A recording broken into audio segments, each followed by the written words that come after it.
Welcome to another episode of Ask the Lady Electrical Inspector podcast. I am your host, Tabitha L.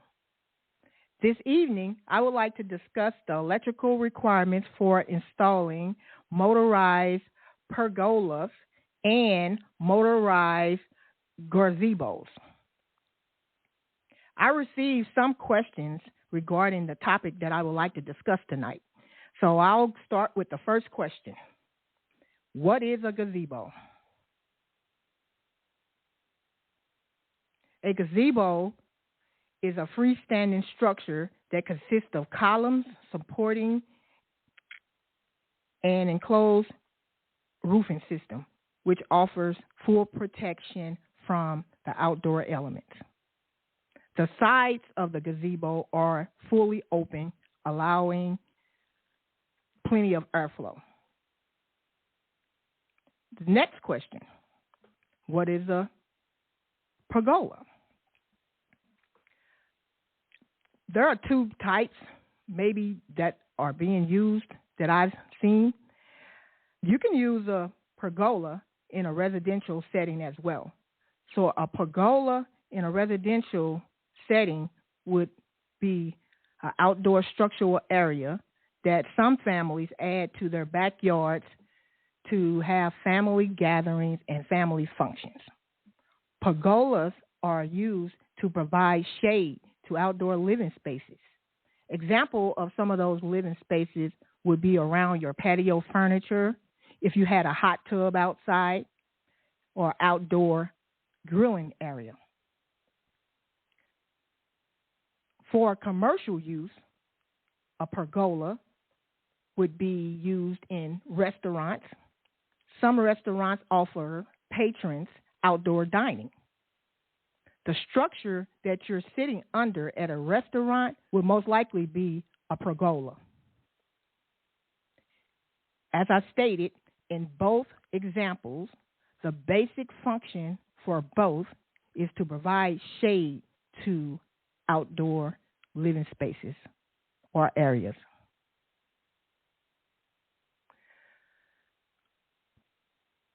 Pergolas are open-air structures consisting of columns supporting a partially open roofing system. The roof is typically open or slanted to allow the air and sun to filter through. Pergolas can be freestanding or attached to a primary structure, such as your home or your business. Most pergolas are built over an existing floor or a surface that's already there, such as a deck, a patio, or pavers in a garden. Gazebos, they have a complete and full roof structure, whereas a pergola has a partially covered roof that allows some sun to filter through, as I stated. Additionally, gazebos are typically freestanding, whereas a pergola are often attached to the primary structure of your house or your business. I stated that as well. You're most likely to find a gazebo in a backyard, a public park, a neighborhood resting area. If you're walking in your neighborhood and you want to sit down and enjoy the outdoor nature, a gazebo would offer you shade and rest. Those are a few examples of where I have personally seen both. An example, the biggest difference, in my opinion, is the roof to the gazebo or the pergola. Pergola.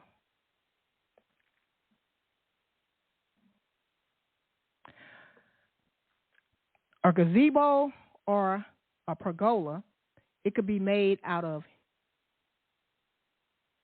any material, but most likely what I've seen would be wood or metal.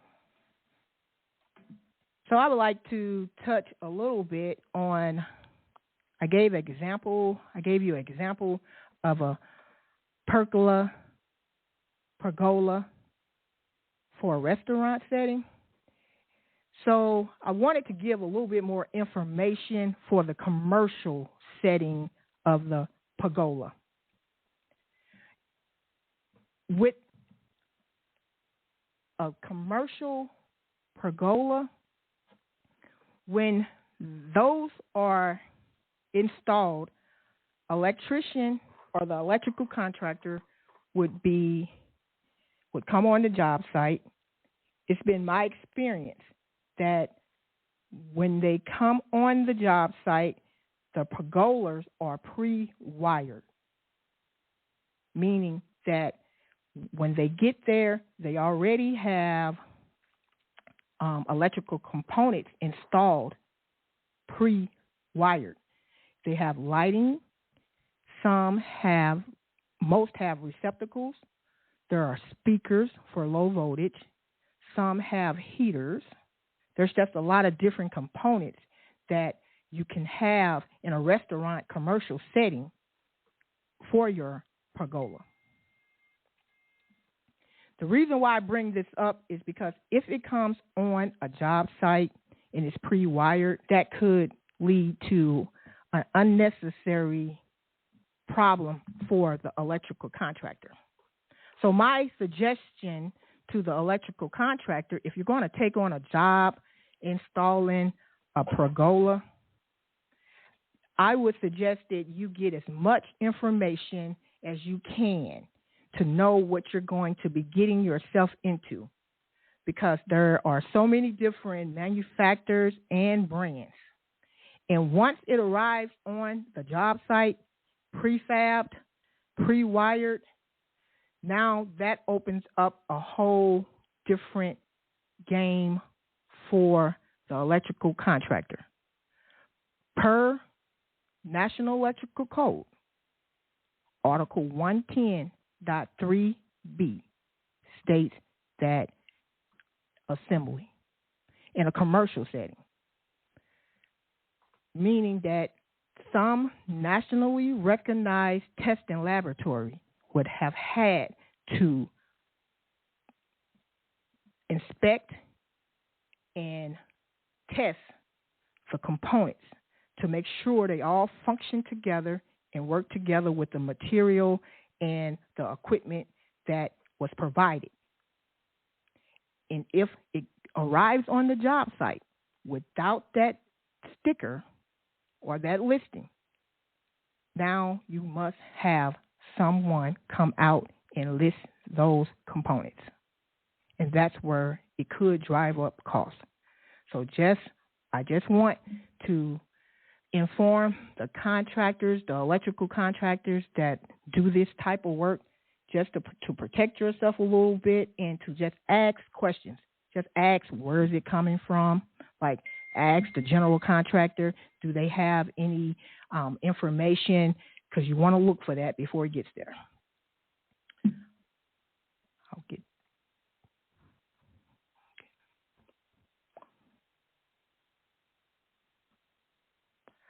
So some would ask, what does it mean for those that do not know the term nationally recognized testing laboratory?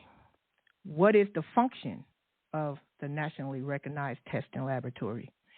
It is a private sector organization that OSHA has recognized as meeting legal requirements to perform testing and certification on products.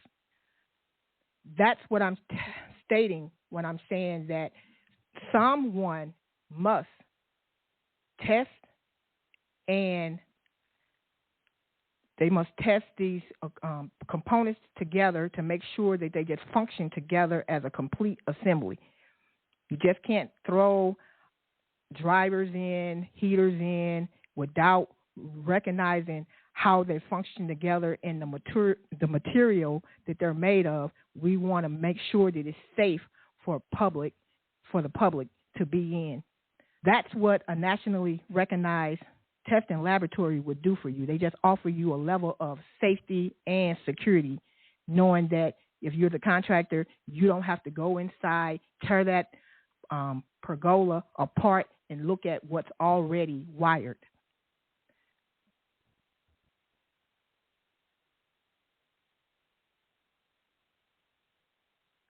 So for clarity, a nationally recognized testing laboratory, they do not have standards for everything that's made.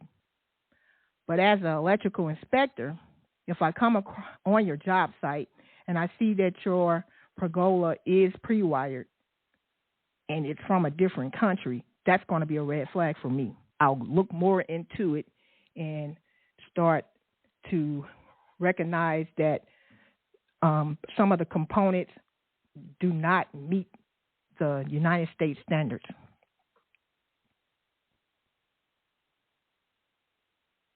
Here are some tips if you plan to build a pergola or gazebo. Please contact your local municipality for building code requirements. If you live in a subdivision, please contact your local homeowner association. Most homeowner associations have subdivision requirements. I just want to say, before taking on these type of projects, please do your research, just to make sure you're operating within the guidelines and are able to obtain the necessary permits that are required.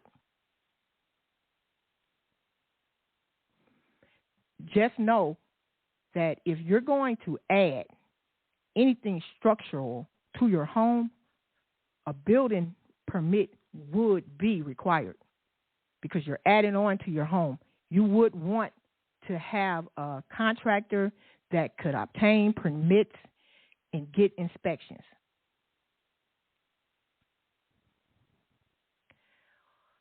If the pergola has any electrical equipment on it, such as lights, receptacles,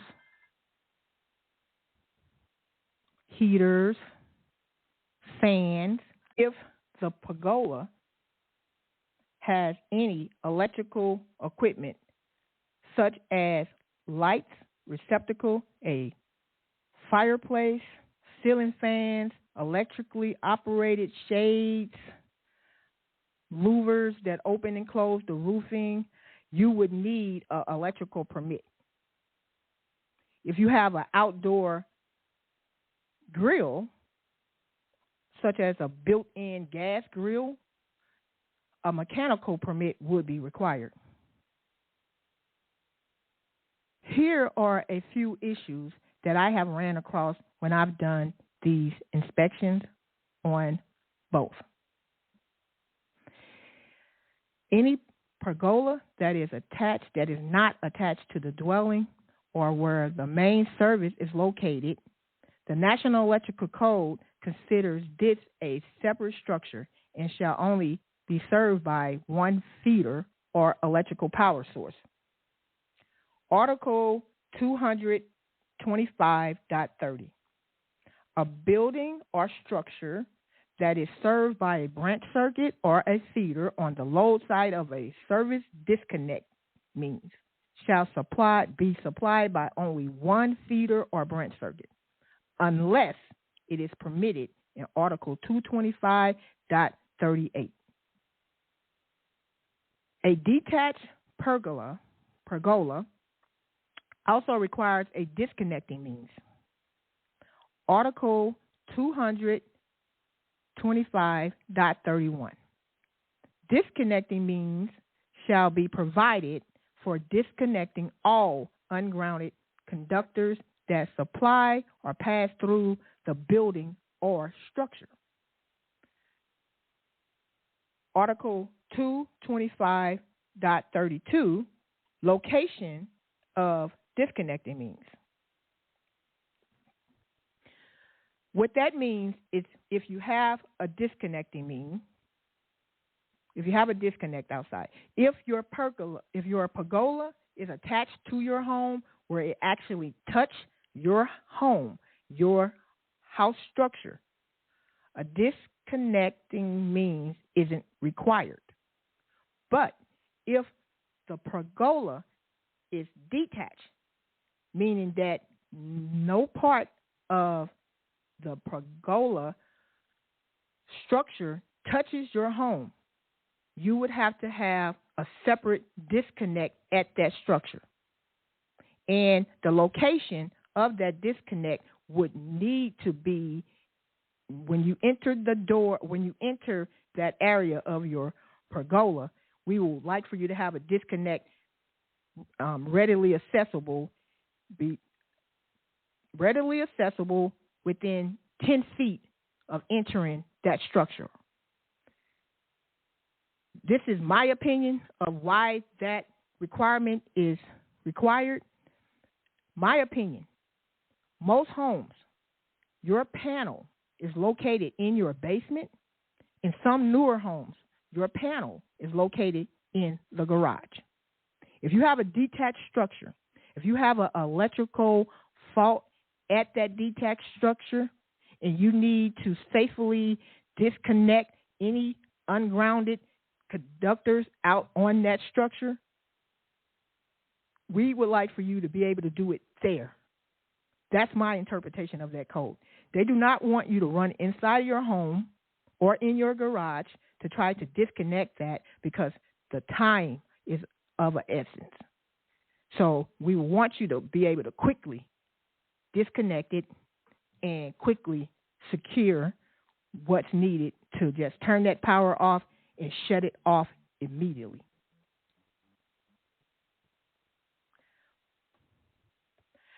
Also, if you have a detached structure, a detached pergola, you're going to need a grounding electrode. And that's per Article 250.32a.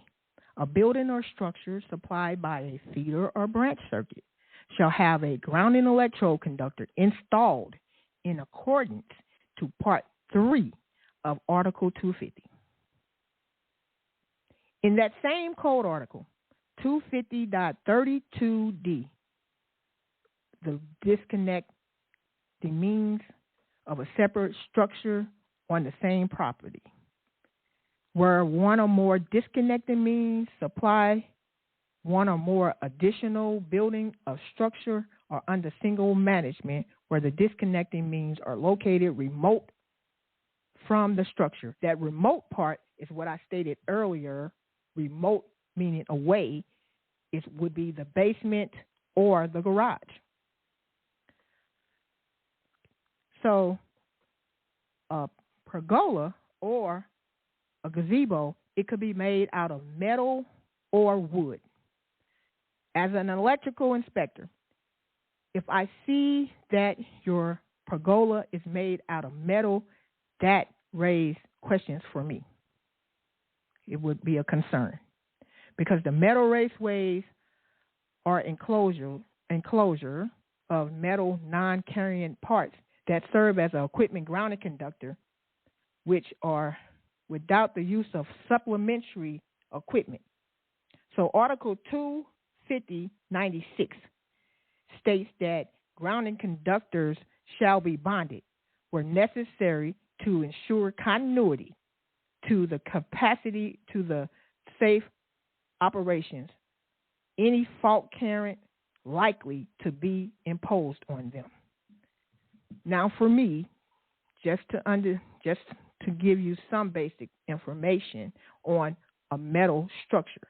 If you're outside and if a conductor, because anything can happen, that's why it's called an accident, and if the current comes in contact with the metal structure and it's not grounded or bonded and it doesn't have a source to go back to, you're the source. It's going to go through you. So that's why we want to make sure that that metal structure itself has a grounding terminal on it where it has an equipment ground where it's going to go back to the source. Or if it's detached, it has that grounding rod or the grounding electrode where it will dissipate into the ground. Just want to give you some information on that because that is a major concern when you have a metal structure outside. So the National Electrical Code 2014, it states the mixing of the power and data. So as I stated, you can have all kind of components on your pergola. The low voltage would be speakers, or if you, some LED lighting now has drivers that are remote for the location. So those power, those different conductors in Article 2, the National Electrical Code 2014, Article 300.3C1 states that the mixing of conductors, alternating current, in DC systems rated 600 volts or less can occupy the same raceway or enclosure. So in this case, the metal structure would be used as a raceway. That is allowed. Check with your authority having jurisdiction to make sure that it's ultimately, we want it to be safe. The reason why I brought up 2014, because I don't know your municipality. I do not know what code cycle you're on. This changed in 2017, 2020. Same article, 300.3C, 2017 and 2020, the voltage was upped. So the conductors of different systems of AC and DC circuits rated 1,000 or less shall be permitted to occupy the same raceway wiring enclosure. It shall, and when you see the word shall in the code book, there is no alternative.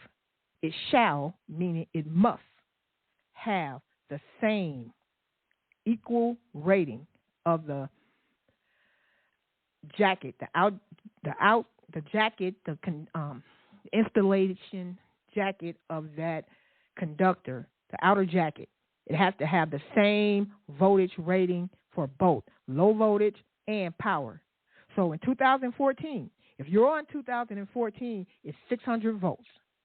If your municipality is on 2017 or 2020, or some municipalities could be on 2023, the voltage was increased. Article 300.38, raceways and wet locations above the ground. This is a segue into using the metal space in the pergola as a raceway. It requires wiring methods that you must go to Article 310.10C. The reason you need to go there is because you're going to use individual conductors, and that's where you will go to that table and see what conductors you need to use for the outdoor weather, the outdoor elements. It must be conducive to the environment. Table covers conductors and their applications at installation ratings at 600 volts. Okay. If you are installing a ceiling fan, a listed rated fan box is required. Article 314.27C. Outdoor boxes used as the sole support of a ceiling paddle fan shall be marked by the manufacturer as suitable for this purpose and shall not support ceiling fan boxes that weigh more than 70 pounds. Article 424.30, space heaters. Because sometimes when you're outside, you want to be outside enjoying nature all year round. So some pergolas have heaters. So if you have a heater, look into Article 4 124.30, space heaters. If an electrical space heater is installed in a pergola, the disconnecting means is required, meaning you have to have a way to disconnect that heater on site at that location. The code would like for you to have a way to disconnect. Also, the heaters are required to be listed by a nationally recognized testing laboratory. And how you can find out, you can actually Google nationally recognized testing laboratories, and they will give you examples of what to look for and what's accepted. Now, please check with your municipalities, because everyone does not recognize every listing agency. Some municipalities do not recognize all of the chosen listing agency on those reports. So just check with your municipality and see what your jurisdiction will allow. The authority having jurisdiction will allow. I hope this information is helpful to you if you're a homeowner or if you're an electrical contractor. Thank you for tuning in, and good night.